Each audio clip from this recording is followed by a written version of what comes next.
start our post-race media availability here for the Pennzoil 400 presented by Jiffy Lube with our race-winning car owner and race-winning crew chief. We are joined by Roger Penske and Todd Gordon. Congratulations, gentlemen. We'll open the floor right up for questions, and we'll start with Tom, and then we'll go to Jerry.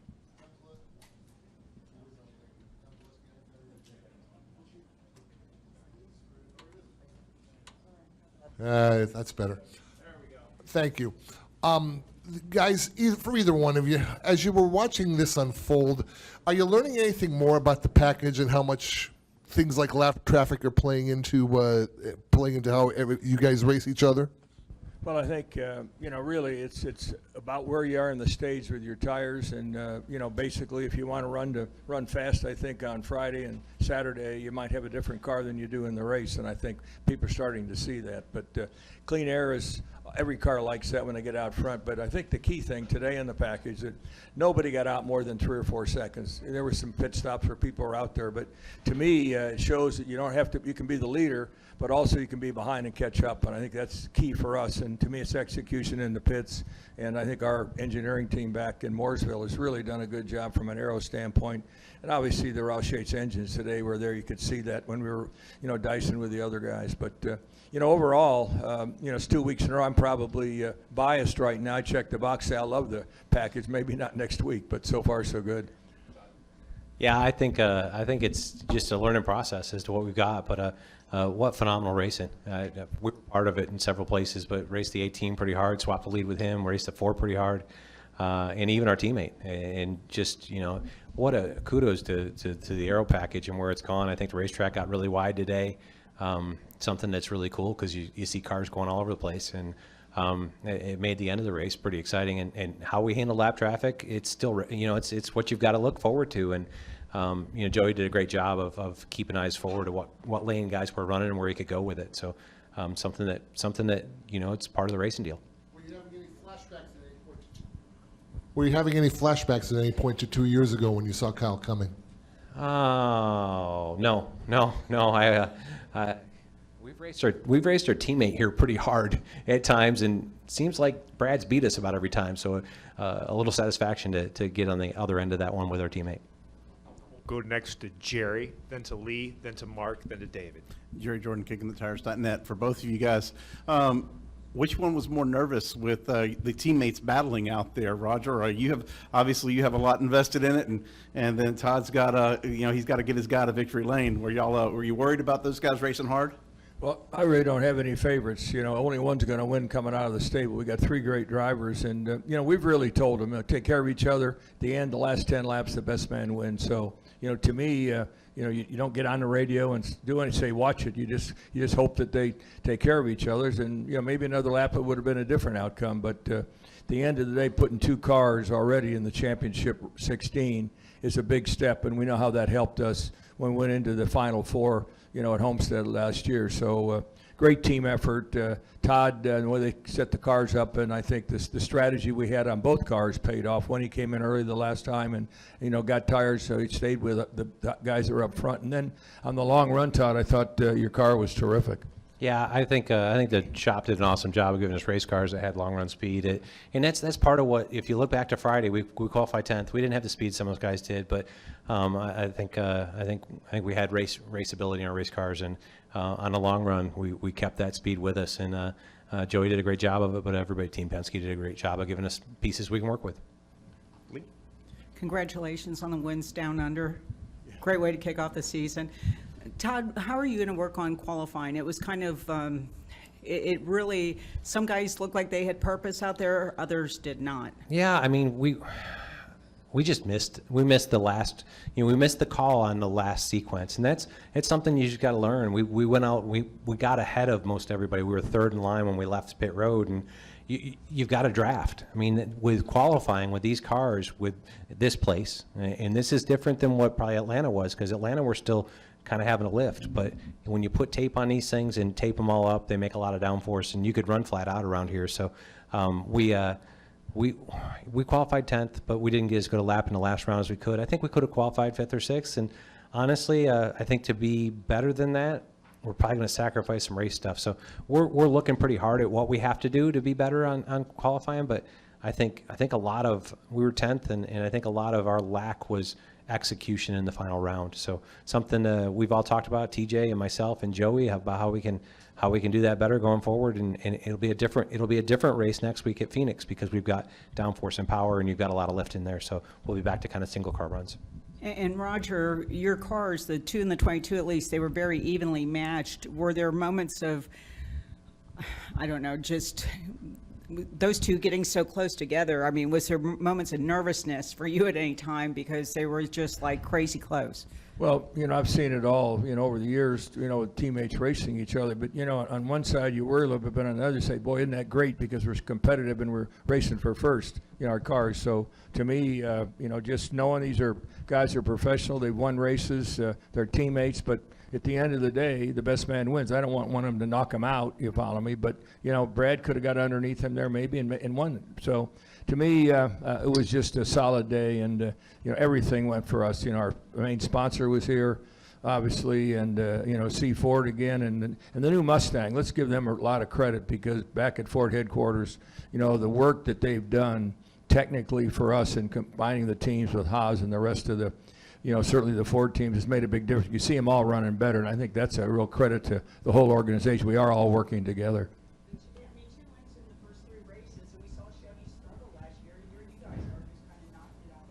Well, I can't speak for, Chevy. Obviously, they've got plenty of races to be where they need to be, and they got some great teams. But I think that, we sat there last year and got our cars much better with the Fusion, and I think we carried that over, because I think we had a level playing field with the Toyotas and Chevys at the end of the year. And what we've done, we knew we'd have a better car, and I think that's what you're seeing today.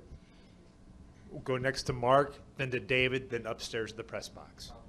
Mark Garrow with PRN.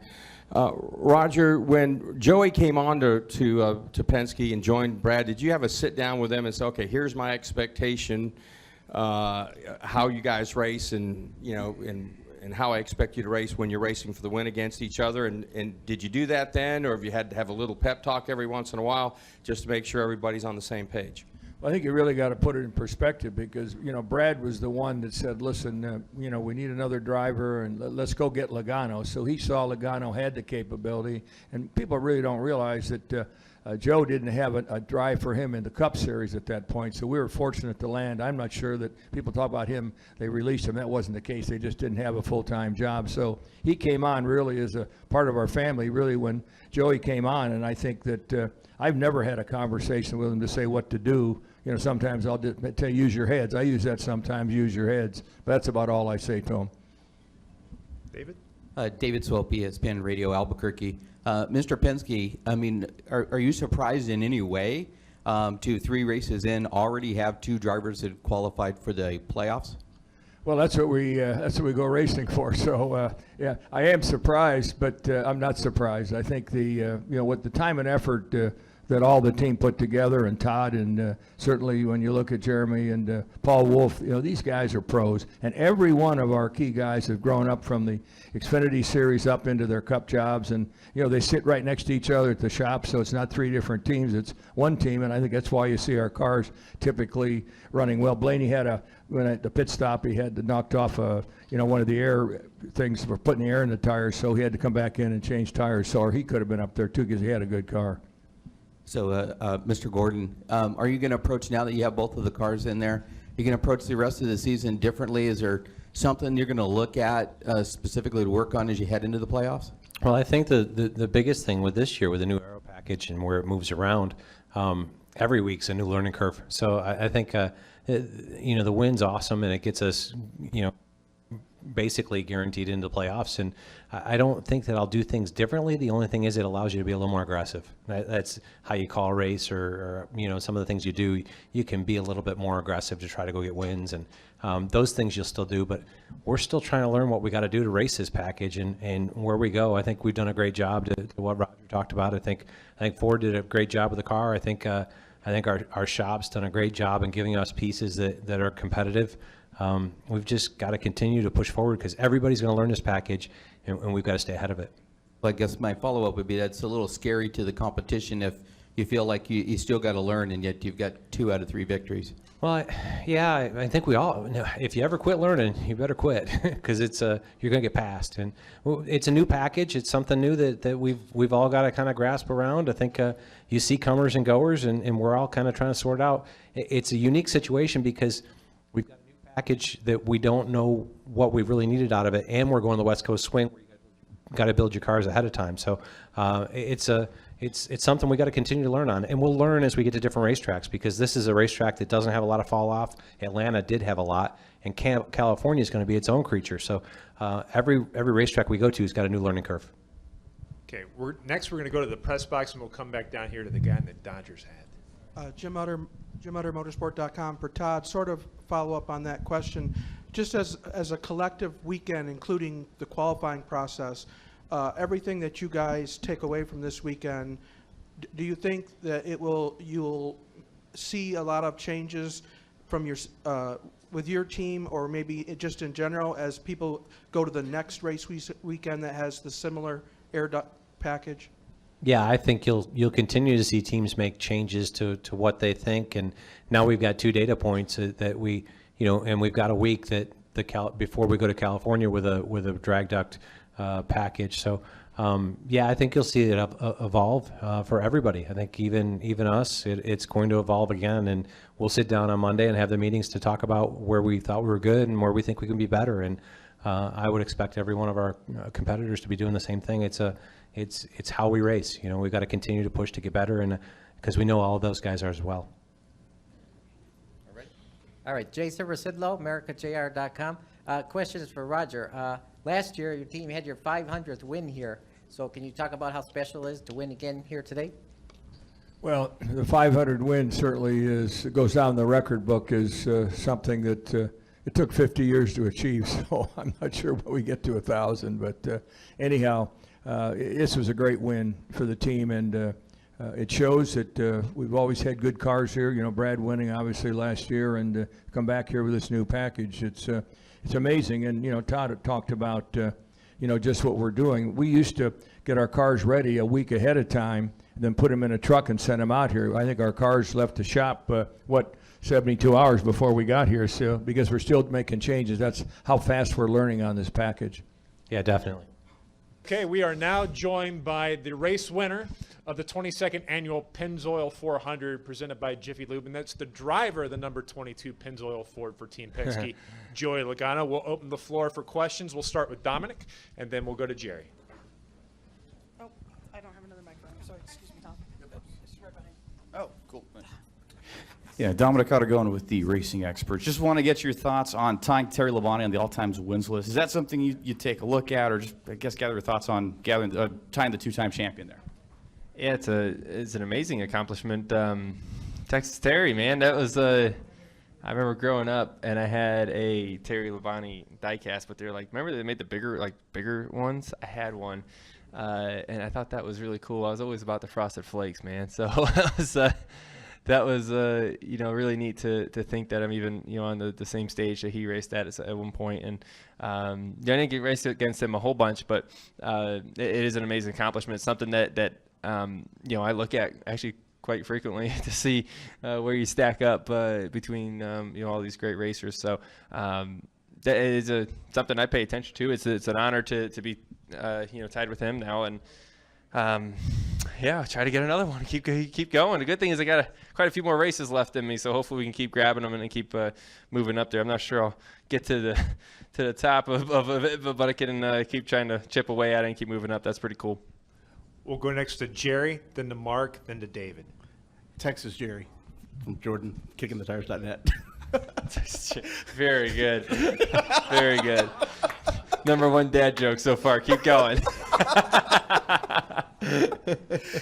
Your in-car, after the race, you were deciding on where to do your burnout. I heard them say, welcome to the playoffs, but you were debating on whether or not to tear up the landscaping out there with the Pennzoil logo. Oh, there was no debate. I was going to tear up the landscaping here. The talk was last night we had a big Pennzoil dinner, And the talk was that I was going to do some donuts in the grass at the end of the race. At the end of the race, not during the race. And so to be able to do that was super cool. Great photo op. But I'm all about the Big Smoky burnout. So I said, well, I got to do the Big Smoky burnout first. And I also didn't want to go through the grass and have the splitter dig in and completely destroy everything and go flipping. I thought I just saw it going wrong in my mind. So I said, I'm going to do a cool burnout, which I thought was super cool. I don't know if you guys saw it, but I got dizzy, and that was neat. And then I made a couple of donuts in the grass. That was cool. You know, it's I got to go drifting with Vaughn for a while. The last, well, I've done it for the last few years here, but just over time with that Cup car that we've made as a drift car, and so I'm getting good at it. I'm getting good at the burnout. So I gotta show my skills off a little bit when we win. Mark Carroll, PRN. Joey, talk about the end of the race with you and Brad. At one point, you jumped out, looked like you had things well in hand, and then all of a sudden, he crawled back into the picture and almost was able to do the slide job there at the end. Yeah, that was more intense than I wanted it to be. There's been plenty of times here where we've led a lot of laps, and by the stats, this is probably our best racetrack or close to it, and we've never won. And that's the most important stat to have. And usually something happens the last run, and Brad gets a little better, and for some reason his last pit stop they make a good change, and he becomes the fastest car and he wins. And he's done that here plenty of times. And I looked in the mirror, I was like, oh my gosh, this is happening again. I can't believe it. And he's able to get by me, and I was like, oh, I hope this didn't happen. I can keep trying to get in front of him again, and was able to get a run on a lap car and be able to work down into the corner and be able to clear him.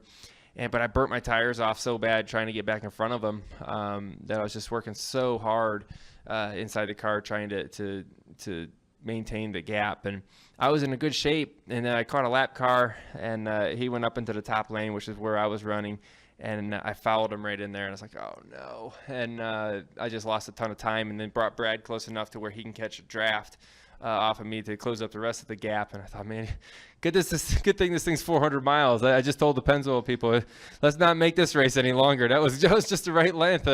405 would have been a little bit too long. So it is cool, though. I remember sitting up here on the stage when they announced Penske was going to be the sponsor for this race, and how important it was for me to win this thing. So it's cool to be able to deliver for them. Go next to David, and then to Tom, and then to Davey. David Swope of the New Mexico Motorsports Report. Joey, how surprised are you that Mustang came along so quickly and was able to have so much success with 3 races in? Your team's got 2 victories, and Camaro had so much struggle. Do you think that has a lot to do with the work that was done on the aero package, or what do you attribute that to? Teamwork. Probably the quick answer. The way the 4 teams are able to work together, way Ford engineers are able to communicate and be able to build what we think is best. And the timing of it was great. When you think the other manufacturers, they made their changes during just a normal into the next season where there wasn't many rules changes. But we made it when there was a big rules change coming, and I like to say some of that was maybe a little bit of luck, but maybe not. But everyone's going through a learning curve right now, and so if there's a time to do it, now's the time, because we had to redo everything we had anyway. So that seems to, I guess, paying dividends for us now. Hi, Joey. Tom Zaleski, Iron County Today. Couple of things. Part one, how much did lap traffic play into this package, and how you were trying to keep clean air and keep everybody behind you? And 2, were you having any flashbacks with Kyle from 2 years ago as he was coming in the rearview mirror, especially in the early going? No, I just think about what's going on the windshield a lot of times. That's most important to me. But there towards the end, the way this drafting package, or whatever you want to call it, this rules, it's intense. You can't get away. You're constantly looking around. You're mentally, I'm exhausted right now. It's just so much going on in the race, and you're trying to draft on the straightaways and try to get in the right gap, and you're trying to keep cars from being able to draft from you. You're working lap traffic as best as possible. You're getting into corners and you're working different lanes. It's just, there's so much strategy that goes into driving these race cars now, that, you know, I thought it was entertaining as can be. I don't really know what to say if you don't like that. That was, you know, it's not very often where you're going to have a green flag run that long and have a finish that close between 3 cars. That's something, I tell you what. So, you know, I'd say it's a big thumbs up for the sport. You know, I'm proud to be a part of that, and you know, something that it'll be interesting as the year goes, and as, you know, these teams keep evolving and changing their setups and things like that. But, you know, so far, I mean, it's, you know, Atlanta was a good race. This was a great race. You know, it proves that we don't have to have big crashes to have a good race. You know, I think that was something that was pretty cool to see today. Go next to Davey, then to Justin, and back up front. Davey Siegel with Front Stretch. So you obviously were in clean air at the end, but you were also in the middle of the pack throughout the race. How big of a difference is it between having clean air and being in the dirty air? How does your car handle differently, and is the difference really that pronounced where you can't just get around somebody easily? I mean, it's crazy in traffic. You know, when you're in the lead, you're able to be pretty much wide open, especially the first few laps. You're definitely able to be wide open, and that's why you saw, you know, on the restarts, cars aren't able to drive away from each other because the leader doesn't really have an advantage. You know, the second place car can be wide open behind him, plus he has a draft to keep him close. So you can't get away until 15, 20 laps when you start to lift. And that's when it seems like you're able to, you know, maybe start to gap a little bit, which it didn't happen at the end. But, you know, that's why those restarts were so intense, where you had so many cars in line, and it's like, what lane do I go to? And you're just trying to strategically put yourself in the right spot to play offense, but also try to not lose a spot. You know, that was a tough part. And you're relying on the information your spotter gives you. You're relying on, you know, just the information that you know about your car, and maximizing that. Justin Schuler, Speedway Media. 2 questions. One, to kind of expand on that. Was there clear advantage being out front versus kind of being in the middle of the pack? No clear advantage. Cool. Maybe the other way around. So that's cool. You know, that's good. You know, it was, you know, the way racing's been there for a while. It's you know, the leader would check out. You know, after 3 laps here, you know, the leader would have a huge advantage, and now it's, you know, it's for what it is right now. You know, things will change when we get back here and as we go through the season. But for now, the races have been great. The leaders can't get away. You know, and yeah, those old tires moving around the racetrack. You know, we're able to run the wall like that in 3 and 4. Super cool. And secondly, did you feel that this was more of a mental race versus a physical race? You know, maybe comparing to last year's. It got physical a couple times, I will say that. But at least it was on the racetrack and not on pit road afterwards. And been there.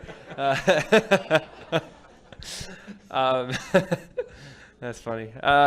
Anyways, yeah, it is a mental race for sure, because you're a lot of times the decision of where you go in the corner depends on who's around you and where the car in front of you went or the car behind you went. So you're constantly looking around, just knowing your surroundings. It's important. Well, yeah, you're great at plate races, so it seemed like, you know, a lot of drafting was manipulated throughout the race. Yep. Yeah, it was. There's a lot of different things going on. Hi, Anna Michelle Johnson with KPVM TV. I was wondering what your complete, honest opinion of the package was, the new package for this race. Yeah, I just told you. I think it's great. I thought the racing was awesome. I thought, you know, I don't really know what else to give you if you didn't like it. It's just, the racing's close. There's side by side. There's, you know, aggressive blocks and big moves and bumping and banging. That's NASCAR, baby. I don't really know what else to tell you. Lee? Lee Spencer, RacingBoys.com. When Kurt was out front and you're running behind Harvick, you know, Kurt was in a different situation because his tires weren't as fresh as yours or Kevin's. And, you know, what was going on there? Because to me, that looked a lot like what was going on in the Xfinity race with Kyle and Reddick and Bell. And we saw some really close racing. And I'll ask my second question when you finish. Yeah. Yeah. I mean, there's like I said, there's a lot going on there. You know, the cars are definitely, you know, when you're by yourself, they're pretty simple. And when you get in traffic, there's a lot of you know, a lot of things going on. And Kurt was able to, you know, have a good strategy move. Where they pitted late in the end of the second stage and stayed out. And I was surprised he stayed up there as long as he did. Top 5 out of it. So, you think that's something that we'll see with this package. If the track, say the track is smooth like this and not as abrasive, on or the in tire. California or in Atlanta. Yeah, so it may be different when we go to other racetracks. But here, I thought that was a awesome move by the race team to be able to do that. I thought we were going to eat them up a little quicker than what we did. But, that clean air, the cars handle so much better that tires don't really do much for you. You're going slower because you don't get a draft, and you have way more grip. So tires really didn't mean much if you have the lead. Now, you put that car on old tires and you place him 10th, he's going to get eaten up. That was the game. But they did that to get the lead. Great strategy move that really gained them a lot of spots and a great finish. And let's face, from our perspective, from observations, the first stage wasn't all that great, but by the final stage, you guys were all kind of figuring out and getting it together. You really found it exciting. The people who were here watching it found it exciting. How do we translate that to the fans sitting at home who are on Twitter complaining right now? Who's complaining? They. Okay, here's the thing. People love to complain. You want to get me going? Here we go. People love to talk about negative stories, and I don't know why. I don't understand it. There's a lot of positive going on in our world, and I'm not just talking about NASCAR racing, but there's plenty of good things that happen, and every time we turn on the news, I'm sick of seeing negative stories because there's all these good stories that get overshadowed by someone writing a negative story or someone getting on Twitter and being all big and bad and writing something that makes them feel better because they want something different. Sometimes those people know what they want. That's my opinion. I think when I look at where we are as a sport, there's a lot of great things coming down the pipeline for us. There's a lot of great decisions that are being made. There's a lot of collaboration of race teams and drivers and sponsors and racetracks. Everyone's working together. TV partners, media, all you guys we're all working together. And there's a lot of good things happening because we're working together. And I think the fans are going to benefit from that. I thought, I don't know what else to tell you, man. When you have cars racing side by side to the start finish line after how many laps was that last run? A long run, 100 laps ish. 100 laps, yeah. What else you want? I don't know. They're just trolls on Twitter, man. That's what they are. Joey, congratulations. Mark Anthony DeBello, DPC Inc. One of our high-powered partners does data, and we also work with William Hill, who does data. And I want to get your opinion from a driver's perspective. We had the over-under listed for cautions at 6.5. Our data partner thought it would be a lot less. We also have information that if NASCAR were to do this, they would increase their bottom line by 10%, including their ratings in the fall when you're up against the all-important NFL. Question, your opinion. What if NASCAR were to go to 4 stages? Would it be more entertaining, and what's your opinion from a driver's perspective? Ooh, boy, that's some serious stats there. It's pretty good. I would have thought there had been more wrecks today. I would have said that there had definitely been more crashes as the cars were closer and all that. And somehow there wasn't. Drivers are really good. I think that's one part of it. These drivers and these stock cars they're best in the country, man. So there's not many mistakes and not many crashes. They're able to control the cars at least. So I guess that's one piece of that. If they're at another stage, I don't know. We do that at the Coke 600, right? We have another stage in that. Because we have an extra 100 miles and the race is really long, so it makes sense when you have 600 miles. But, I don't think the racing gets better with another stage. The strategy of the race is kind of cool because you have these stages, that are starting at the beginning and you're racing to those stages, and that's one thing. And then it's like, okay, we're done with the second stage. You take a deep breath and you say, okay, now it's not about stage racing. It's about winning the race. And your strategy changes once again on how you get yourself there. Those cautions are cool, though, because you see, like Kurt, they knew the caution was coming. And that's why they pulled the strategy that they did, which ultimately gave them a good finish. I don't think another stage really changes that very much. Okay, well, you addressed So- strategy, but you like what you said about positive and entertaining and exciting. As a driver, would you find it personally exciting, do you think? If there's another stage, Yeah. I find everything exciting. I'm a pumped up person, man. I don't know what to tell you. Yeah, I don't think we need to. I really don't. I think I love that we introduced stage racing. I think it's great. I think the 2 stages is right. I think it breaks up the race. It gives it natural, TV breaks and time for people that they know the caution's coming out. They can go and get a hamburger or whatever they want. Get a nice cold Coca-Cola maybe. And so that's good. That part's good. And there's points scored during an event, which we didn't have before, and no other sport was like that. So now we have points scored during an event. That's cool. But I really don't think we need another one. I think it's exciting the way it is. Any additional questions for Joey? Joey, congratulations on the victory and good luck next week in Phoenix. Cool. Thank you, guys.